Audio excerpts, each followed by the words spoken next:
Hey guys, it's Glenn from glenscarcollection.com, and we are driving a C8 Corvette. Now you're saying, Glenn, you already drove a C8 Corvette last year. I know, but C8 Corvettes are epic and we should drive them as soon as possible. So this is a 2LT with navigation. 1LTs do not come with navigation.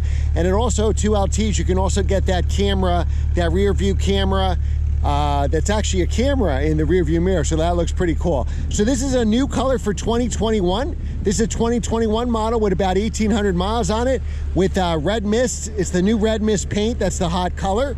You know, we did an Elkhart Lake Blue in the past, and can't wait to drive this.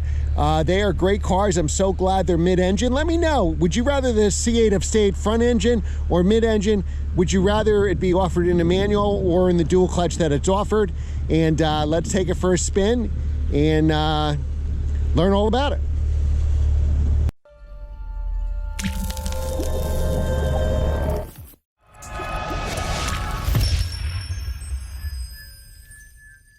All right, so we're inside the C8 Corvette. I am getting used to this flat bottom steering wheel. When I drove the C8 last year, it was kind of hard to get used to, but I actually like it now, doing real well. One thing you might not notice about the C8 Corvettes is how small these buttons are in real life. Look at the size of my finger. When you see the pictures, you think it's much bigger than that. You have your little, I guess, controller here that can put you into different modes. And let's see what we're gonna do. They have a weather mode. I don't know if you can see this coming through. We can put on touring. We can put on sport. We can put on track mode. Oh, look at that, track mode. Yeah, that's where it's at. So kind of like my McLaren 570S did, it changes the tachometer to Formula One like, where you have that bar coming across. Really, really cool. Even gives you the tire pressures, which are very important if you were really driving on the track.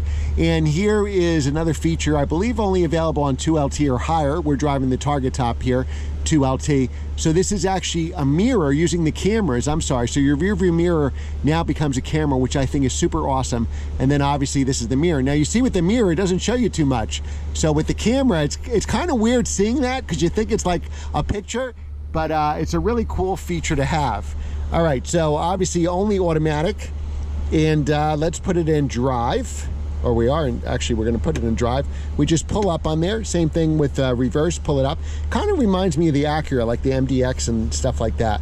I know it's not supposed to. We're gonna press M for manual mode. That means I have to shift myself, and let's take it for a ride. That camera actually freaks me out when I drive. I guess you get used to it. I mean, it's a fantastic feature because it gives you exactly what you need. So let's go. Mid-engine, 6.2 liter V8. Wow, sounds pretty incredible. It's hard to kind of, with that mirror, it gives you a lot of views. It's hard to tell specifically like what the car is behind you. Again, normally naturally aspirated, 6.2 liter V8.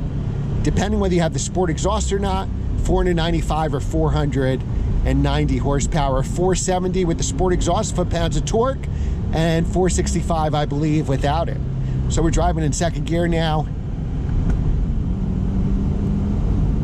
Red line is 6,500 RPM. We're gonna go easy on this car because somebody's gonna buy it. So first thing you notice with this car is how smooth the ride is.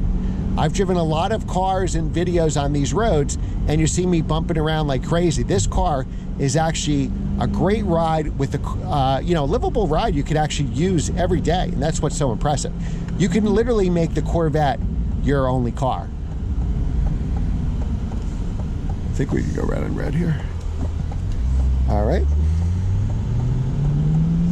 I love mid-engine cars,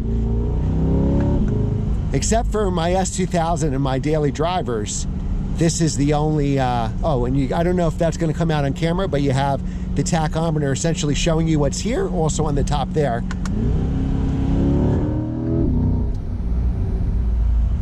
I forgot my thoughts because I'm enjoying this car so much. It's a great car to drive. I really love mid-engine cars. So if it's up to me, I wouldn't have anything but rear engine or mid-engine. So 911s, my NSX, Cayman S's, Lotus Exige cars that I've had in the past, multiple 911s, and multiple NSXs. S2000 is probably the only front-engine car I would tell you to buy, or the E46 M3. But the handling is phenomenal on this car. You really have super performance almost of a supercar, for, you know, Chevy money. There's markups on these cars with good reason, because it's such a fantastic car. Wow. So what I love about the Corvette is kind of like got a dual personality. It could be nice and easy when you want it to be commuter, pick up your one kid from school, take your spouse on a date night, and then if you want to drive tracks on the weekend or drive on some of your favorite roads like I do on the weekends, it's well up to the task. Now this car is not oversteering like crazy. Mid-engine cars will have some understeer, but I'm so used to mid-engine cars I can kind of drive around that. So a lot of times people aren't used to driving mid-engine, so they're always complaining about the understeer because you don't have that weight over the front wheels. You do a little acceleration here. Sound is great because right behind your head. So it's really a phenomenal sound, and this car gets really good mileage. You got an 8-speed dual clutch, so you get great mileage on the highway. Wow, I really like this car. I really like it. For those of you, I have some friends that bought C8 Corvettes and they love it. This car just hooks up and goes. Oh, wow. This is awesome. It's hard to constrain yourself in a car like this. And I can definitely see owning a C8 in my car collection at some point for sure.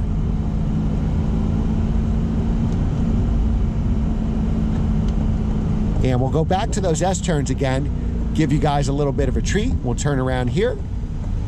We'll head back. It's kind of creepy when you see that camera, because you see kind of cars kind of coming right on you.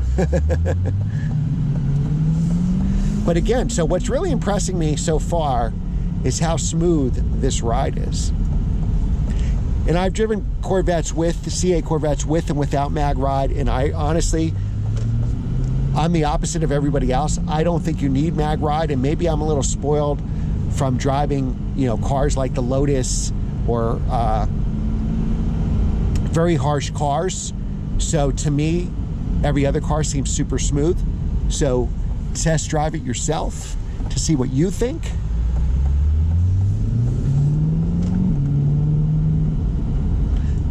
Now, would you miss a manual? Well, of course you would miss a manual. I would, and I'm probably the only person that would, because keep in mind that 80% of these cars, even in the C7, were sold with automatics. So if there was a case for a stick, they would. Chevy can't put a stick in this one. They made this car as stiff as they could with the drive shaft, so there's no room to have a stick. But that doesn't mean a C9 Corvette wouldn't have a stick. So C9 Corvette's gonna be years away. Everything with the C8 was delayed a year, the E-Ray, the Z06. So the C8's gonna be around for a long time. So there's no reason why you can't buy a C8 now, and 5-6 years from now, if they did, or maybe even longer than that, before a C9 comes out, and maybe they'll make some special editions with a stick or something like that, and then you can go get that one. You had your fun with this, you put tens of thousands of miles on it, and then you know, you do what you want. So the answer is no. I would still buy this car even though it is PDK only. And I wasn't, when I drove the C8 last year, I wasn't that, I didn't have my hopes up for their 8-speed dual clutch, because this was like their first dual clutch, and they actually did really, really well. Now the speed limit here is like 50 and this car is going 29. So that's the most frustrating thing about having a sports car as fast as a C8 Corvette, is that you're always limited by slower traffic where you can't even do the speed limit.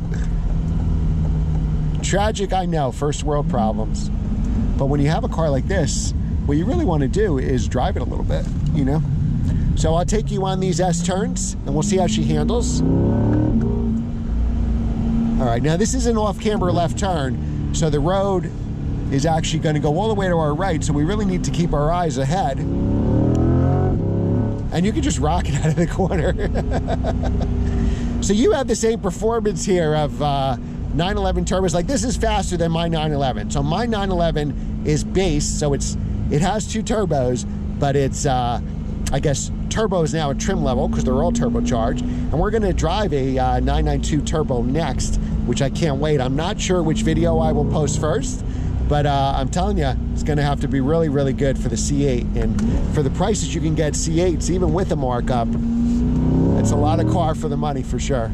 And the sound is great. Nothing sounds better you know, unless you have a V10 or something. Nothing really sounds better than a V8 engine. And at one time, I only had V8 engines in my car collections. I had Z06s, I had E90 M3s with the S65 engine, all manual transmissions. You know, back then, all cool cars came with manual transmissions. It was hard to find an automatic. The Z06 only came in stick. You can also get this car in convertible. It's about 7,000, I think 7,500 more. We were actually supposed to shoot a convertible today, and the convertible sold in the hour it took me to get to this dealership. I live a half-hour away. I said I'll be there in an hour. This convertible was sold before I can get there. That's how quickly these cars are selling for. Interior, really nice interior, nice place to be. I played this stereo before the Bose. It actually sounds pretty good. So definitely worth checking out that option. If you want a front nose lift, you need at least a 2LT package. What do you guys think of this red mist paint? Let me know if that's something you would consider, or would you prefer the Elkhart Lake Blue that I had in the previous video? Now with 470 some foot-pounds of torque, this car really pulls, but it's still making horsepower by building reps. Now this car does not have the Z51 package. Me personally, I love Z51 because I would probably track my car. That gives you bigger brakes, little stiffer suspension, the wing in the back, whether you want the high wing or the low wing.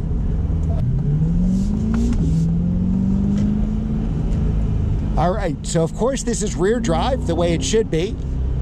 I've owned 3 Corvettes in the past, 2 C4 Corvettes, and the last one I owned was a C5 Z06, which was an amazing track car. I think they're still a great value. Any Corvette is really a good value. You get Ferrari level of performance for a third of the price. Dual clutch is really good. Like I said, when I drove my friend's C8 last year, I did not have high expectations for the dual clutch. Because I think on the press cars, which I didn't drive, I drove my friend who actually bought the car, there were some problems with that dual clutch that it wasn't totally refined yet. They were still making changes to it.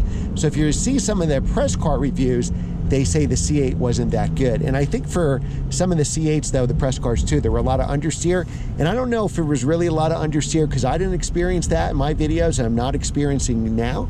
I think people who aren't used to mid-engine cars that are kind of driving it like front-engine cars are experiencing that understeer. So every car sets an understeer for safety, but a lot of understeer that you see on the street or on the track is really driver-induced. All right, just for you guys, I'm gonna do that S-turns for you, okay? This is just for you.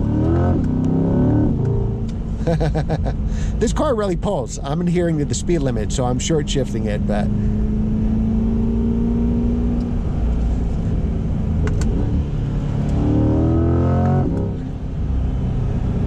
somebody buy this car, because if they ask me to buy it, I might just do it. So please, somebody buy this so I don't have to. Special thanks to DCH Acura for allowing me to drive this video and all these cars we've done. Let's do these turns first. We've done Ferrari 488, we did an Audi R8 V10, we did a Lamborghini Urus, we did AMGs, we did the Taycan, and this car is probably getting more attention than anybody. Everybody's following me in traffic when I had the camera off, just getting used to the car, driving to the roads that I was gonna film on, and this car got a ton of attention. People were slowing down, taking my picture. You are a celebrity with this car. So browse their inventory, guys. They're so nice to me, so good to me. And you could get new or used Acuras, or they always have 80 to 90 premium cars like this in stock. Ferraris, Lamborghinis, Corvettes, M cars, AMGs, check them out. All right, so it did phenomenal on those turns. This is the kind of car I think how the M3s used to be. And maybe still are, but they've gotten a lot heavier. You know, they're 3,800 pounds now and they have big ugly grills. But this is like one car that can do everything. So get your car, even if it's a 1LT, and you know, as long as you don't need a back seat, as long as you don't need to take more than one person, this should be your everyday car. You can easily put winter tires on this car and drive it all year long. There are people that do it with C8. So, and this is a car, you know, the maintenance is minimal on these new cars. You can put 20,000 miles a year on this car. drive it for 5 years, and then get a C9 or something like that, or get a Z06 or an E-Ray or something like that. But I think you'll be just fine with this car. It'll fit your golf bags. It'll fit my hockey bag if I take my skates and my helmet out of it. And you have best of both worlds with the Targa.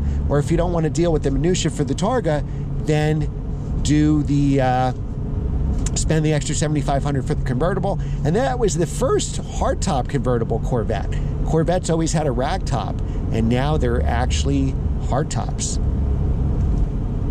There's really nothing left to say on this car. I mean, I think they did everything fantastic.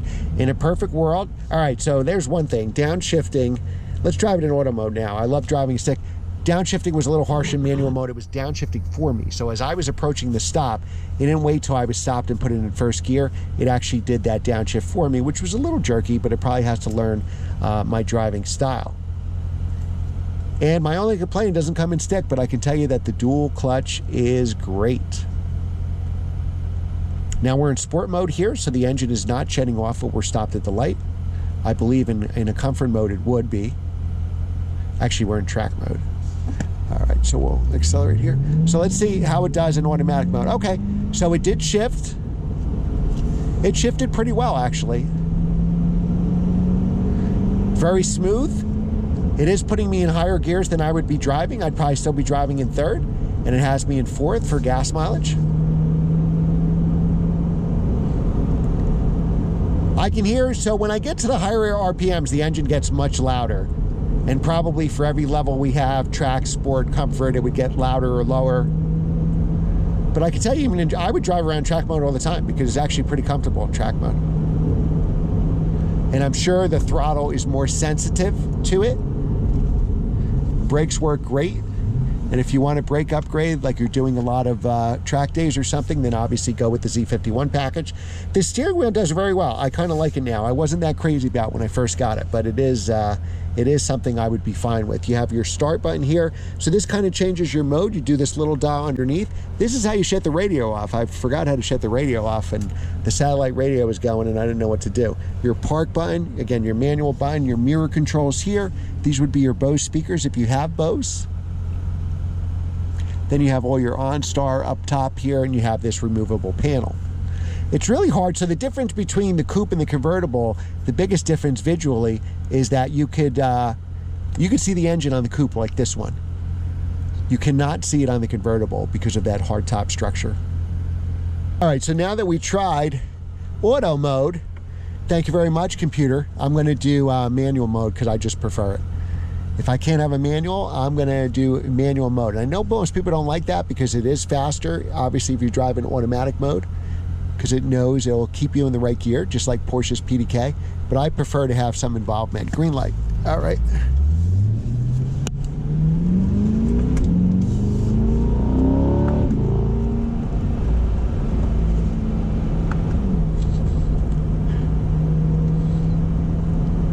Now, what do you think? Let me know in the comments below. Should we have stayed at front engine Corvette?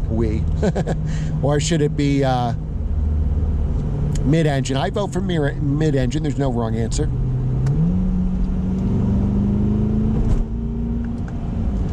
What I like about the C8, it's bringing in a whole new crop of buyers. You know, the average Corvette buyer was in the 60s. Now I think it's bringing younger buyers because now that it's mid-engine, it's more like cars like we like. Now, the C7s were great. In my opinion, the C7s were a huge leap over the C6. C6 was, at least interior-wise and quality-wise, a big jump over the C5.